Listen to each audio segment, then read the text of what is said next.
Este programa contém dramatizações e material que podem ser perturbadores para o público. Recomenda-se discrição do espectador.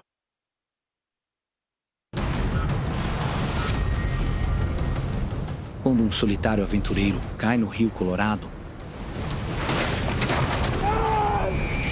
eu me lembro de olhar para baixo e pensar, e agora? O que vamos fazer? Sua busca por paz vira uma batalha pela sobrevivência. Se eu baixar a guarda, não vou sair dessa. Sozinho, numa região remota do Grand Canyon, a luta é intensa contra a fome e o inverno congelante. Mas quanto tempo ele aguentará? Eu achei que ia morrer ali mesmo. Sobrevivi. O Rio do Medo.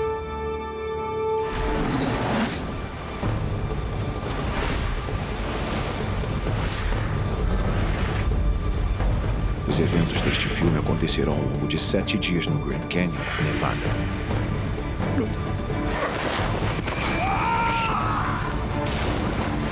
Essa é uma história real.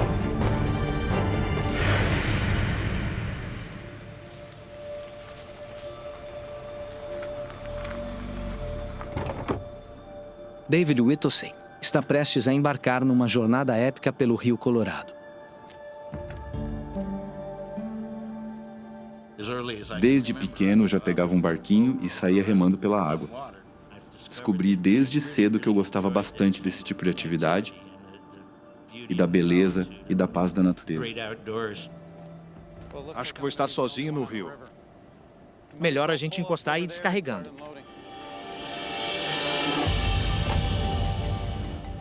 David aguarda uma autorização há 2 anos. Mas quando um rafting é cancelado, surge a oportunidade que ele tanto aguardava. Eu estava levando uma vida de solteiro, então não tinha nenhum vínculo pessoal capaz de me impedir de fazer uma viagem como essa. Apesar de sua busca por paz, sua licença chega no inverno, quando poucos ousavam descer o rio. E desta vez, ele está sozinho.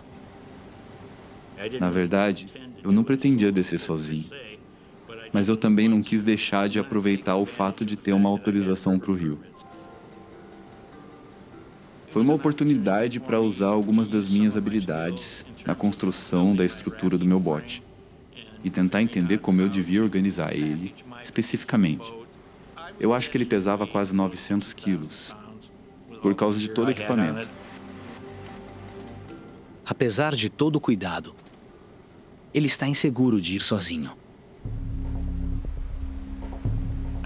Eu me lembro de quando saí de Lee's Ferry. Eu estava bem nervoso naquela hora. Minha maior preocupação era o fato de que eu estaria completamente sozinho o tempo todo. Quanto aos celulares, você pode esquecer, porque nenhum vai funcionar no Grand Canyon. Sem como se comunicar em caso de urgência, a única salvação de David é contar que o amigo soe o alarme, caso ele não volte a tempo. Antes de ir, eu disse: E se eu não estiver em Pierce Ferry quando você chegar? Peça ajuda porque alguma coisa deu errado.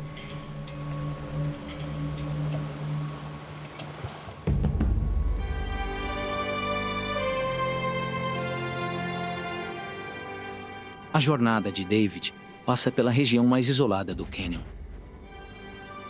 longe da civilização.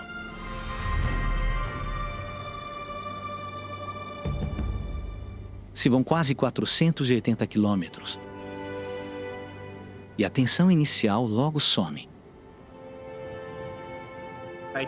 eu já tinha feito quase todo o percurso. Eu só tinha que continuar navegando para chegar com sucesso no meu destino.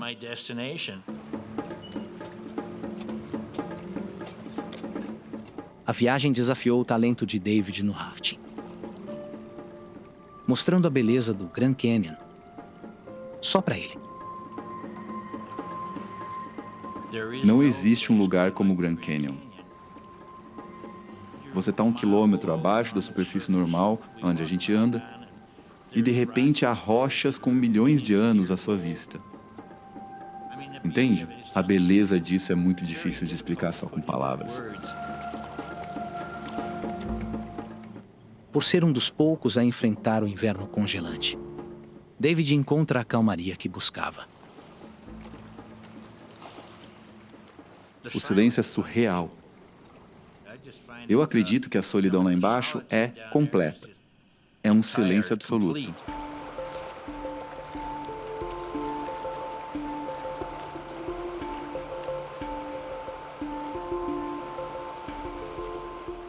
Você está numa viagem de 450 quilômetros, totalmente isolada do mundo como conhecemos. Lá você está completamente sozinho. David sabe, essa aventura na natureza vai mudar sua vida.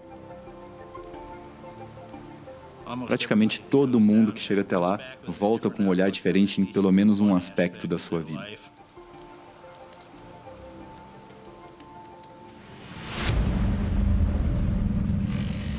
Dia 1. Restam 3 dias da viagem de um mês de David pelo cânion. Até ali eu tinha passado por umas 100 corredeiras sem virar e sem ser jogado para fora do bote. Mas agora, ele precisa encarar o trecho que mais temia. As corredeiras mais traiçoeiras. Lava Falls. Dá para se ouvir a Lava Falls bem antes de chegar lá. Quanto mais perto você chega e ouve aquele barulho, o nervosismo aumenta. Normalmente, você sai do bote e avalia a corredeira antes de atravessar, para saber mais ou menos onde os obstáculos mais perigosos estão. Cada corredeira do rio tem um grau de dificuldade definido. No Grand Canyon, eles têm um sistema de classificação de 1 a 10. Lava Falls é grau 10. Esse é o teste de um barqueiro.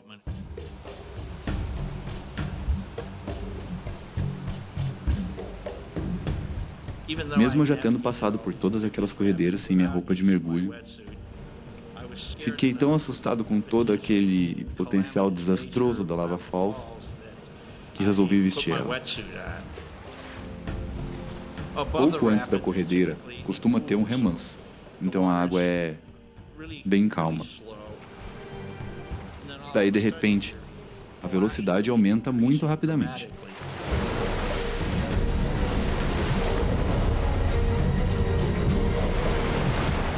Essa aceleração por si só já é capaz de te deixar bem desorientado. A Lava Falls realmente tem uma cascata. A queda dá uns 4 metros. Eu estava apavorado. Era fácil de evitar, desde que você saiba escolher o caminho certo. David perdeu totalmente o controle.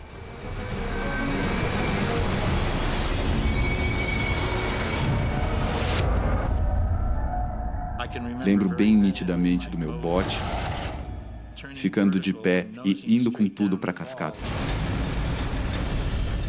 Fui lançado para frente, bem na minha caixa térmica.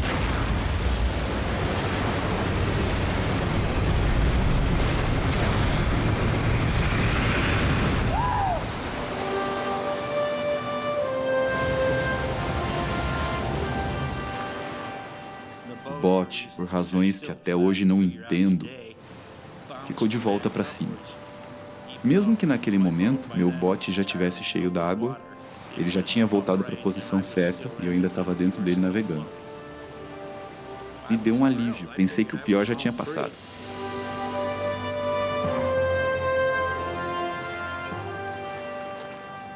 Lembro de pensar, caramba, consegui. Atravessei com sucesso 100 e tantas corredeiras no Grand Canyon. Agora faltavam só por volta de 80 quilômetros. E dali para frente eram basicamente águas calmas. Após vencer a Lava Falls, David retira a roupa de mergulho. Mas ele esquece que há muitas corredeiras à frente. Só fui me dar conta que eu realmente estava correndo perigo quando vi meu bote indo em direção às rochas. Elas têm pontas tão afiadas que parecem os dentes de um cachorro. E eu estava na correnteza naquela hora.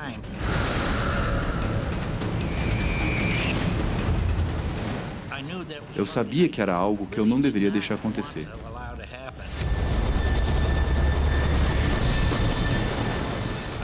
Eu tentei dar uma remada mais forte contra a corrente, tentando desviar o bote do lado das rochas.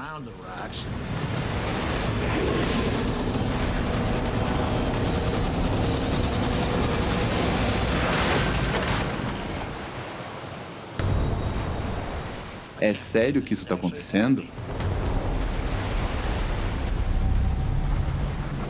No início, pensei que meu bote ia dar conta, que ele ia girar sozinho e se afastar dali.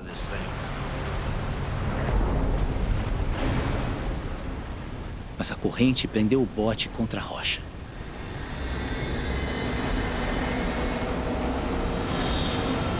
E antes que eu percebesse, o bote foi lançado para cima. Eu fiquei sem reação. Como que o rio pode ter tanta força a ponto de lançar um bote de 900 quilos pro alto? Eu me lembro de olhar para baixo, para a água e dizer, caramba, agora eu tô ferrado.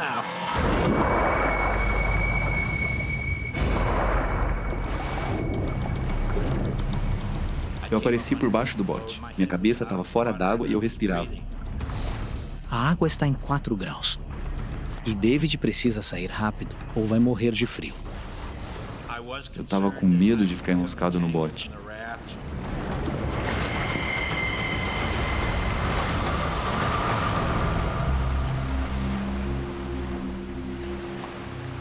Eu tô todo molhado, com frio e com o bote de ponta cabeça.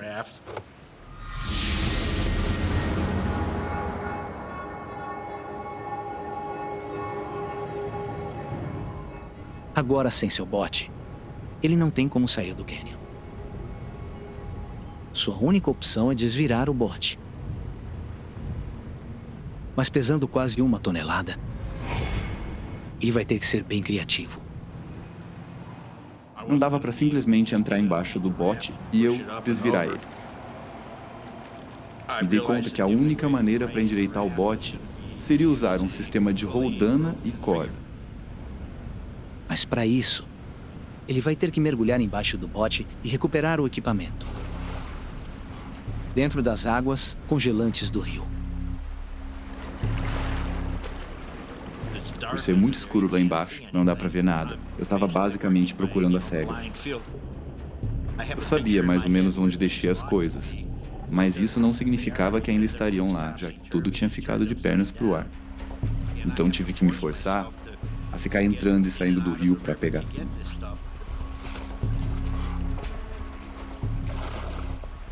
Eu precisava de roldanas, mosquetões, fitas e ganchos de escalada. A cada mergulho abaixo do bote, a temperatura de David despenca. E ele precisa lutar contra os efeitos da hipotermia. A gente não costuma ter contato com frio por tanto tempo. E era isso que eu estava enfrentando. O sangue engrossa com o frio. Então, menos oxigênio chega nos músculos, menos oxigênio chega no seu cérebro. Você não raciocina mais com a mesma clareza.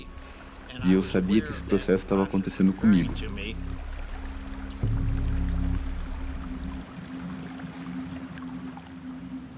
Levou mais de 1 hora para David reunir tudo. Quando ele acaba, mal consegue se mexer. Mas agora ele precisa descobrir como montar o sistema de roldanas. Eu estava com muito frio e minha rapidez de raciocínio tinha diminuído. Então, acabou levando um bom tempo. David sabe que se não conseguir desvirar o bote de 900 quilos, ficará isolado.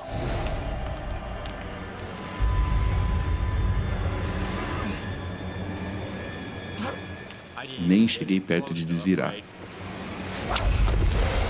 Um dos ganchos se soltou e passou raspando na minha cabeça.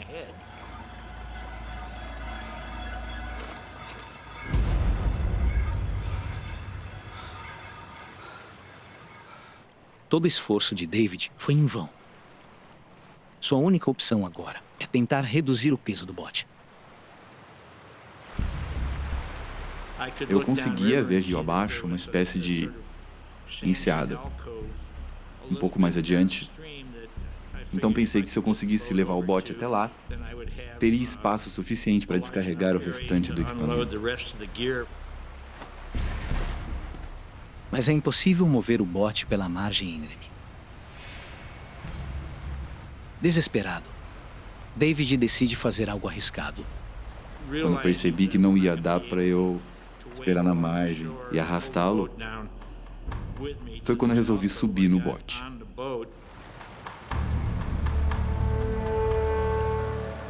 Lembro que fiquei de pé naquele bote de ponta cabeça, só com um remo nas mãos, e tentava manobrar o bote rio abaixo até aquela enseada. Eu parecia aqueles gondoleiros de Veneza, navegando pelos canais.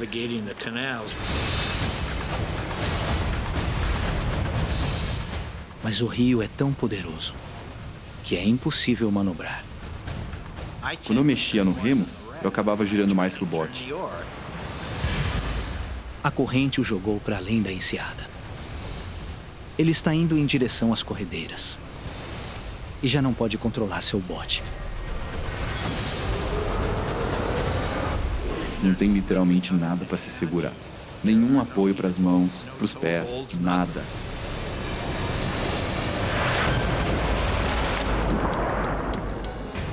Lutando para subir e respirar, David precisa agarrar ao bote se não quiser afogar. Eu consegui segurar na corda de segurança em volta do bote. Mas a correnteza arrasta ele contra grandes rochas submersas. O bote subiu nas rochas e me puxou por cima delas pela proa.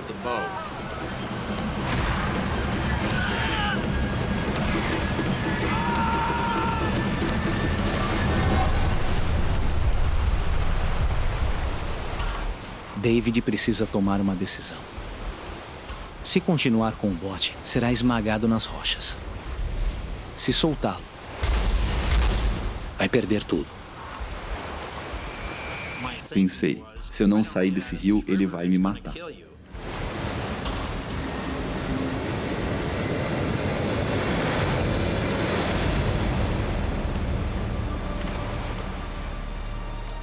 E lá estava eu, em cima de uma rocha, vendo meu barco flutuar para longe e gritando na esperança dele voltar, como se eu estivesse chamando um cachorro.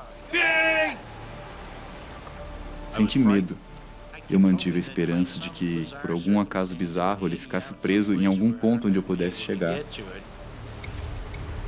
E quando ele desapareceu de vista, eu disse mais ou menos: Deus do céu, onde me meti agora?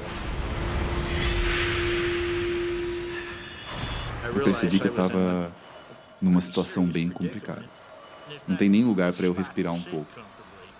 Imagina para fazer qualquer outra coisa. Eu comecei a pensar seriamente nas alternativas que eu tinha ali. Será que eu tenho que tentar sair do cânion a pé? Quais são as opções?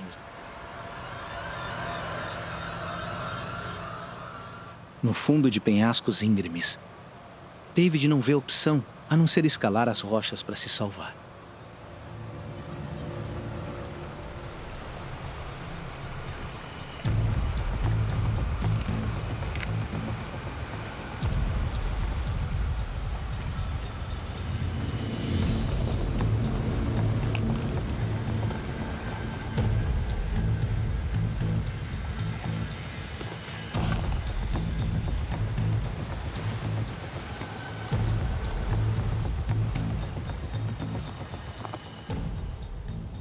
O progresso é doloroso. Após 1 hora, estava só a 9 metros do rio.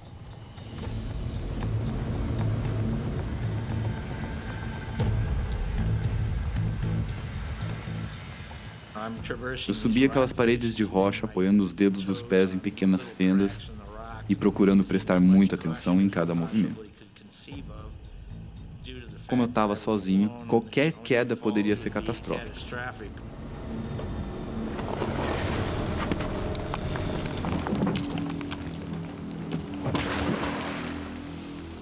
Quanto mais ele sobe, mais instável as rochas ficam.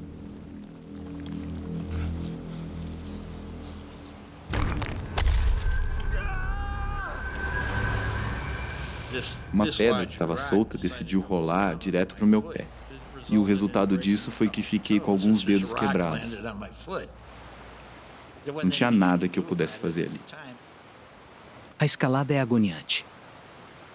Mas a parede é íngreme para descer. Então sua única opção é continuar.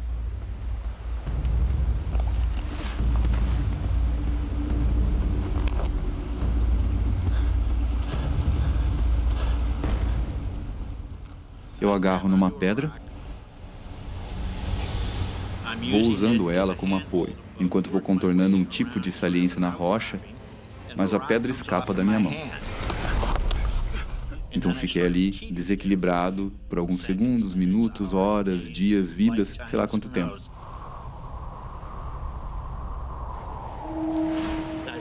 Perdi o equilíbrio e caí de costas. Fui deslizando de ponta cabeça nas rochas e pensando, vou morrer, já era. Meu colete tinha prendido em alguma coisa. Ele me fez dar uma cambalhota completa para trás. Bati o queixo em alguma coisa e quebrei 4 dentes. Eu apaguei completamente.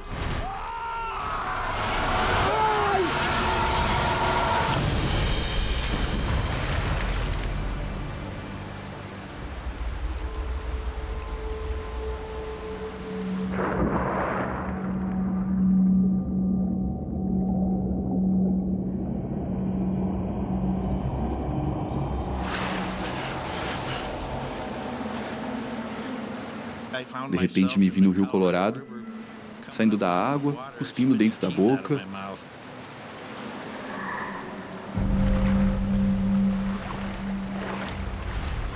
Eu pude ver outro trecho de areia mais adiante, rio abaixo. Devia estar uns 800 metros de onde eu estava. Eu sabia que para eu conseguir chegar nessa enseada ia ser um desafio.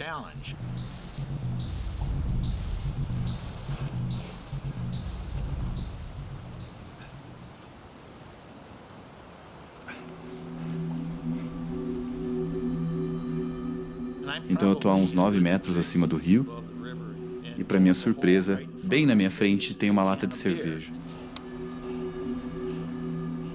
Esse é o primeiro sinal de vida que ele vê em 20 dias. Mas ele se dá conta que a lata deve ter vindo com as enchentes passadas. Essa cerveja está ali há tanto tempo que o rótulo dela já está completamente apagado.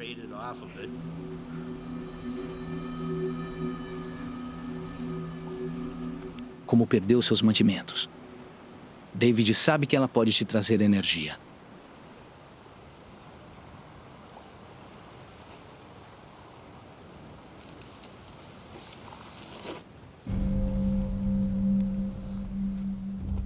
Ele avança com cautela pelas rochas. Após 2 horas, finalmente chega à pequena enseada.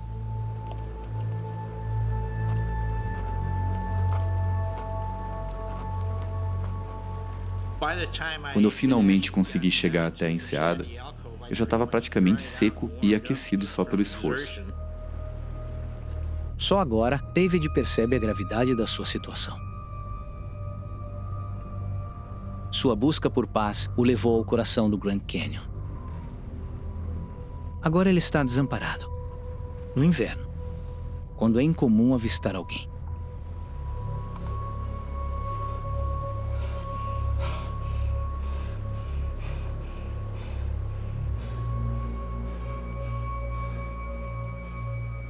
Rodeado por montanhas à beira do rio, ele está sem saída.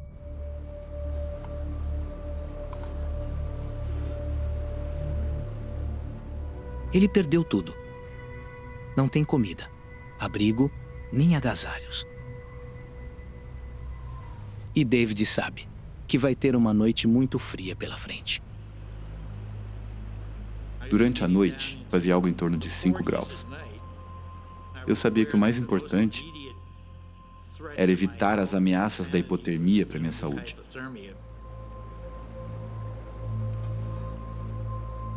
Sem como pedir ajuda e tendo perdido tudo, David precisa confiar em si e na criatividade se quiser sobreviver.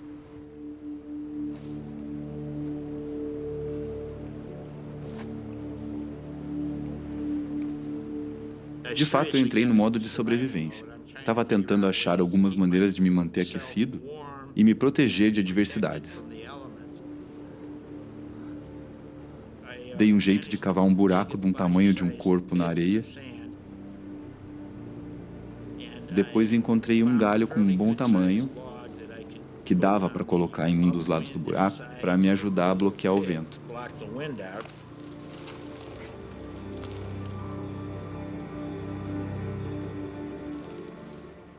Eu passei o resto da tarde juntando uma grande pilha de capim seco. Daí forrei meu buraco com capim e era quase um ninho, igual os de passarinhos. Por sorte, eu ainda tinha um isqueiro no bolso. Aí então consegui acender uma fogueira antes do sol ir embora.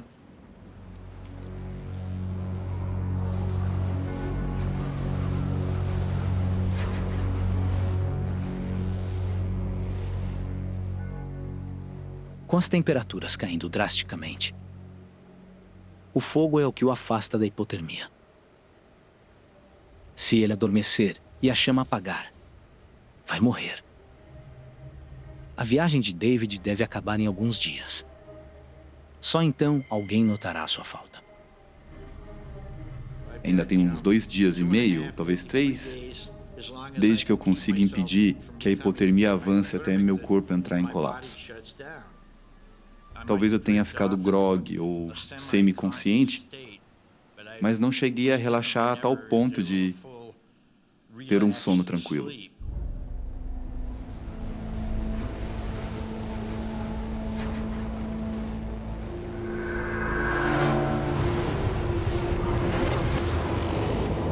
Dia 2.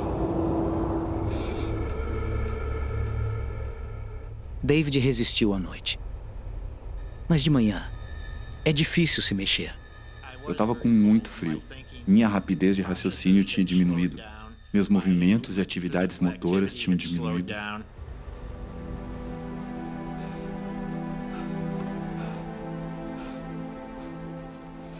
Mas mesmo durante o dia, a temperatura mal passa de 0. Porque no inverno, pouca luz do sol chega ao fundo do cânion. Eu tinha 2 horas de luz solar direta no dia. E eu ficava seguindo o sol, tentando ficar embaixo dele o máximo que eu podia. Até por causa do calor e do alívio.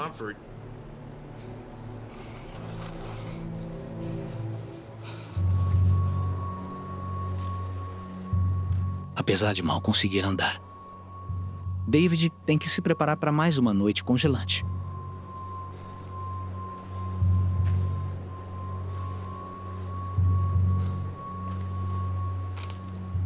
Eu tinha que pegar algumas madeiras flutuantes, porque eu precisava de lenha para queimar durante a noite. Não dava para queimar durante o dia. Não tinha lenha suficiente para manter o fogo aceso tanto tempo.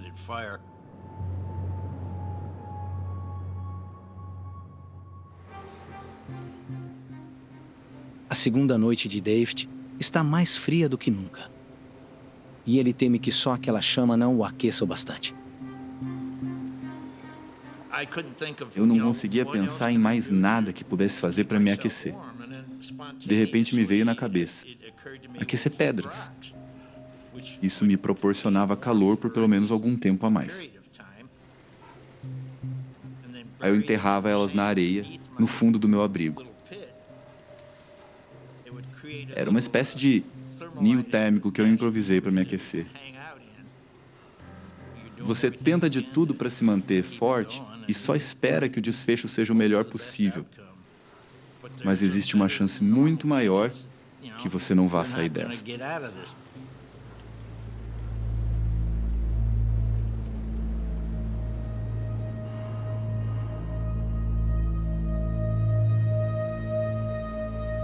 Dia 3.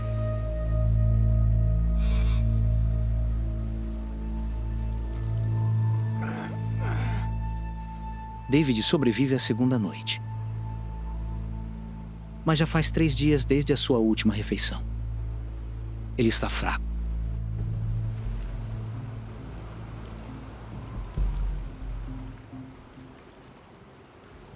Comecei a sentir muita fome.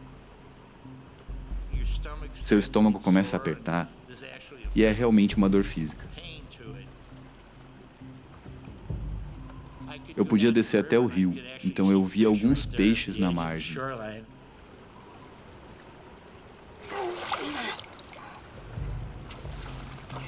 Eu tentei de diversos jeitos diferentes encontrar uma forma de pescá-los. Achei um galho e tentei afiar.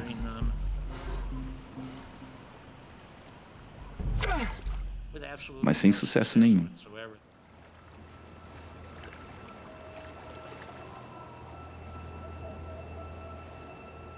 Sem comida, o corpo de David não tem calorias para gerar calor, agravando o risco de hipotermia. Ele precisa continuar. Mas o cansaço domina.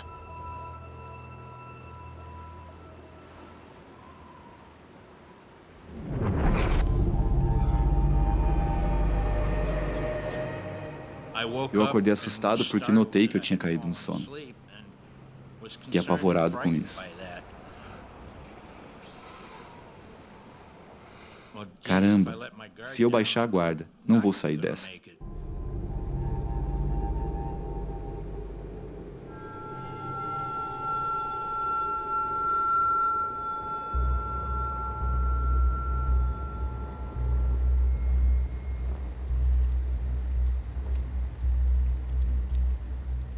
Ao encarar sua terceira noite no cânion, o sono é esmagador.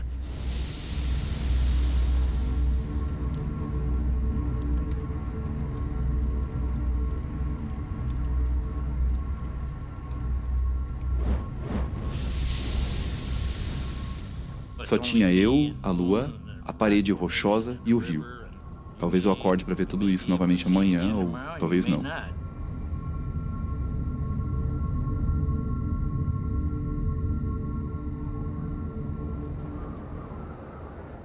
Eu estava abatido. Estava tentando imaginar um motivo que tenha me feito chegar nessa situação.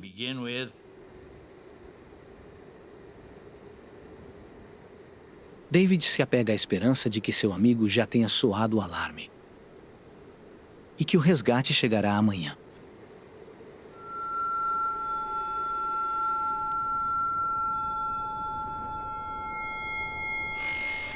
Dia 4.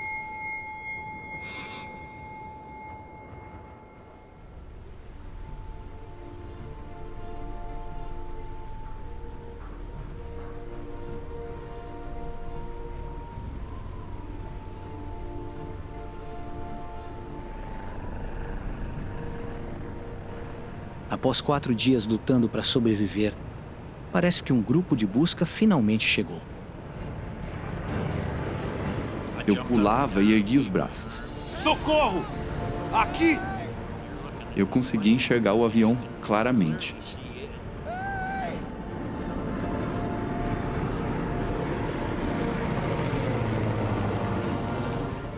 Eu estou usando um colete vermelho bem chamativo. Aqui! É impossível acreditar que eles não vão me ver. Ei! Aqui! Quando o avião se afasta, David percebe que não é visível do céu.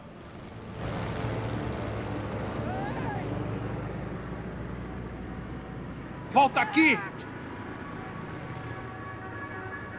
Volta aqui! Sua única esperança Volta aqui! se foi.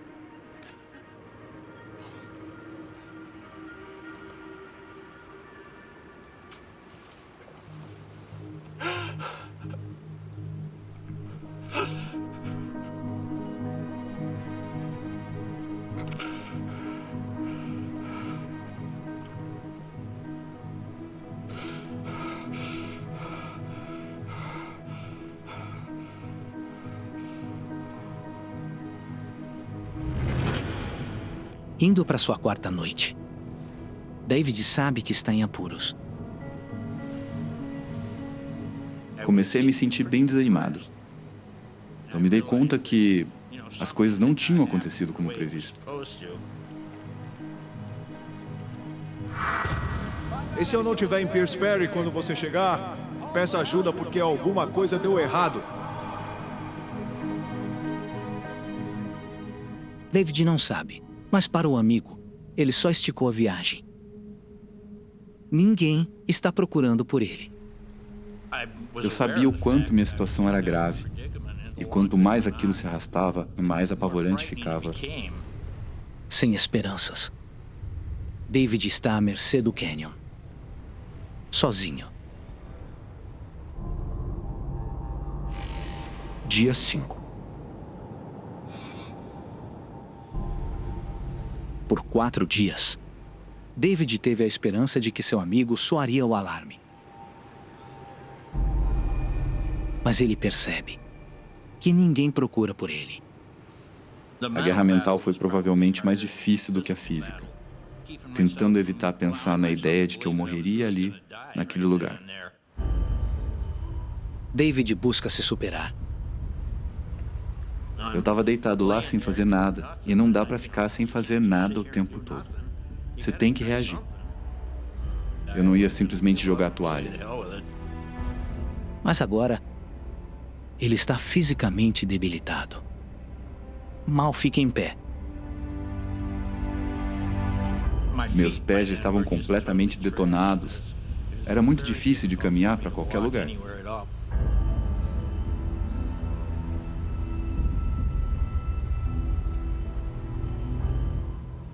Mesmo com a dor, ele decide que sua chance é ficar visível do céu, construindo um sinal de socorro. Mas isso significa buscar centenas de pedras na margem. As pedras estavam no fundo desse desnível. Então eu tinha que descer até lá, pegar uma, duas, ou quantas eu aguentasse, e então subir com elas morro acima. É um processo exaustivo e doloroso.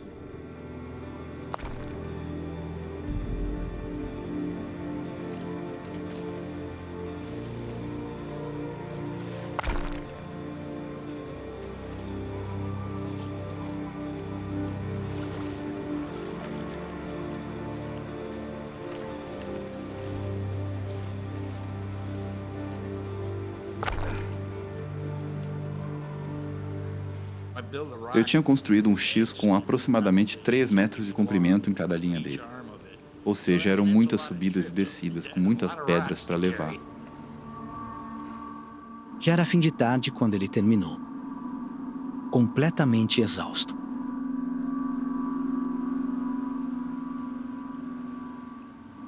Faz 3 dias que ele não se alimenta. Desfalecido, clama por energia. Como qualquer beberrão sabe, cada lata de cerveja tem as calorias equivalentes de um lanche.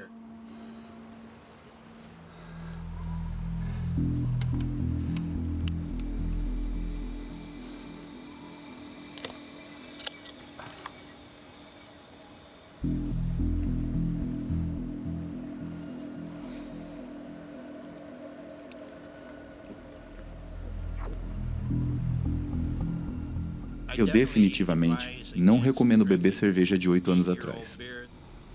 Obviamente não foi a coisa mais gostosa que já bebi.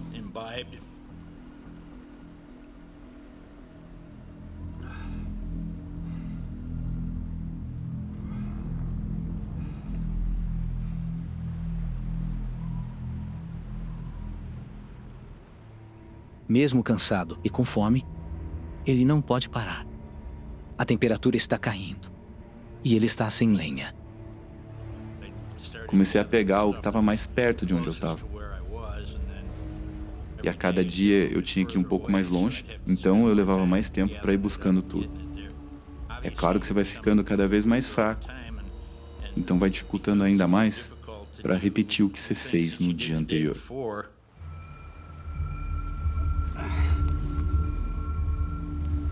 Enquanto eu buscava tudo, apareceu um pequeno lagarto. Devia ter uns 10 centímetros de comprimento. Saiu se esgueirando por cima da rocha. Por alguma razão incrível, eu consegui ser ágil bastante para dar um tapa nele.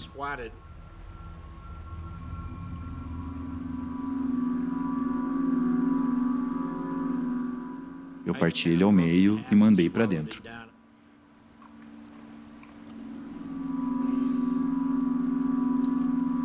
Eu estava com tanta fome naquela hora que eu comeria qualquer coisa. Eu pensava que, já que eu não sabia quanto tempo aquilo tudo poderia durar, qualquer fonte de nutrição seria melhor do que nada. Foi por uma boa causa.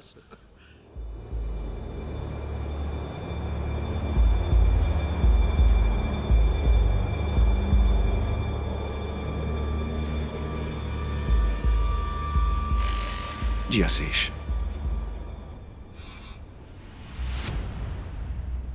A engenhosidade e a luta de David o fez durar 6 dias, ferido e sozinho no Grand Canyon.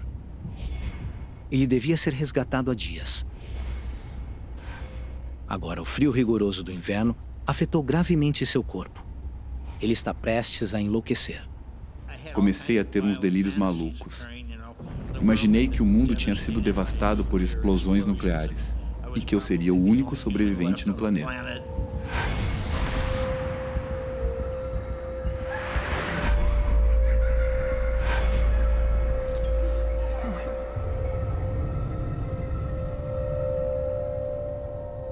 Momentos ou episódios marcantes do meu passado surgiam de repente na minha cabeça. Oi.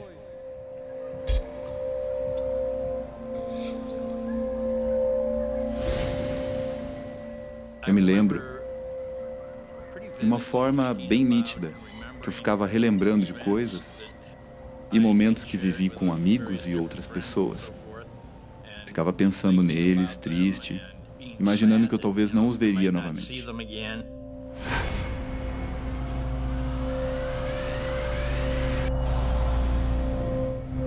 Amor!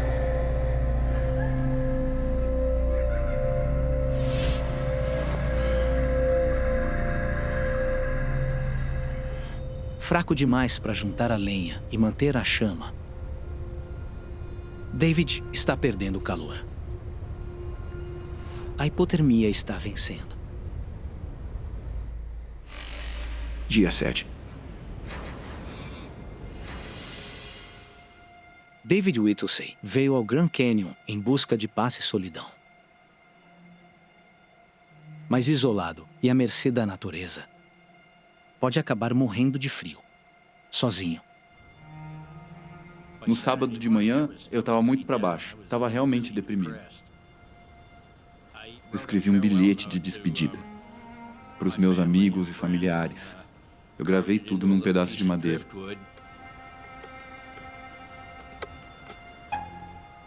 Cheguei a marcar o número de dias que eu achava que tinha ficado ali.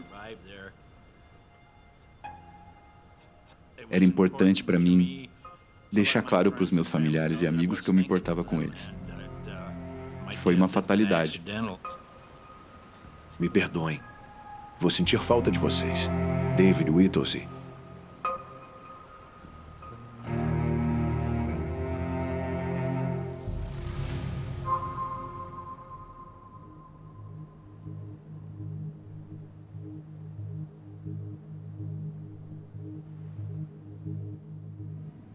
Após 7 dias lutando pela vida, David não tem nada.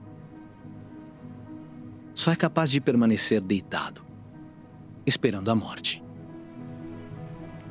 Eu já tinha feito tudo o que eu pudesse imaginar, mas parecia que ninguém se importaria se eu sobrevivesse ou não.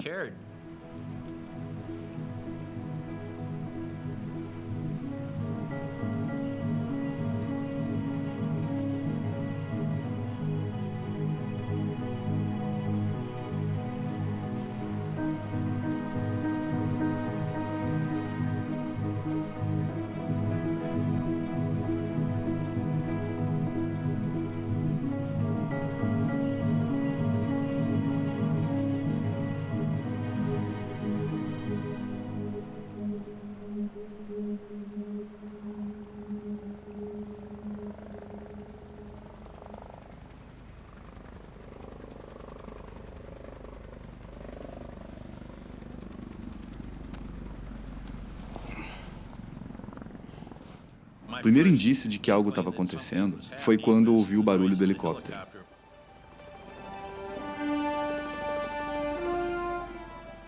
O barulho foi ficando mais alto e intenso.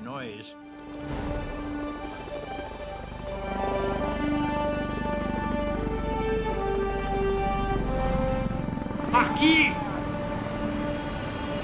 Aqui!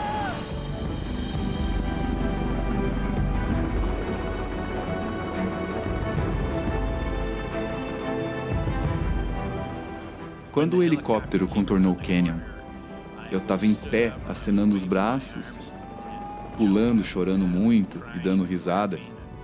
Foi uma sensação inexplicável de alívio. Eu jamais vivenciei uma mistura tão intensa de emoções como naquela hora.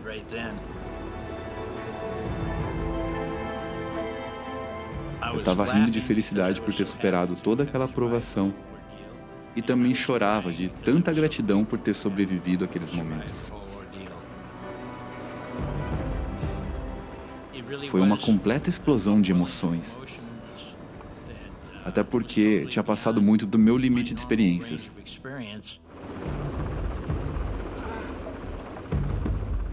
Quando acharam o bote a mais de 30 quilômetros rio abaixo, as autoridades iniciaram uma operação. Ficaram surpresos por me encontrarem vivo. Me disseram que já estavam procurando um corpo. O piloto me deu um lanche que a esposa dele tinha feito. Acho que foi um dos sanduíches mais saborosos que eu comi na vida.